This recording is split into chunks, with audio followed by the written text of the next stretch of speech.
دوسرا سوال ہے، کراچی میں رمضان المبارک میں غیر جماعت 3 روزہ اور 10 روزہ تراویح پڑھاتے ہیں، یہ کیا حضور صلی اللہ علیہ وسلم کے زمانے میں بھی سلسلہ تھا؟ تراویح 3 روزہ اور 10 روزہ تراویح، یعنی کہ 3 روز میں قرآن شریف اور 10 روز میں قرآن شریف ختم کرتے ہیں۔ 3 روزہ اور 10 روزہ تراویح کا کوئی ثبوت نہیں ملتا رسول اللہ صلی اللہ علیہ وسلم کے زمانے میں، اور تراویح بھی نہیں ہوا کرتی تھی۔ تراویح تو حضرت عمر نے شروع کروائی ہے۔ حضرت رسول کریم صلی اللہ علیہ وسلم کے زمانے میں تو لوگ تہجد کے وقت ہی اٹھ کر نماز تہجد پڑھا کرتے تھے۔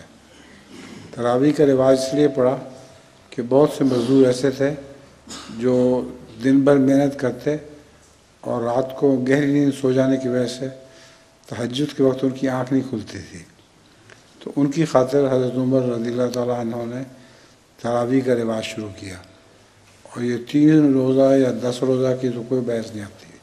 یہ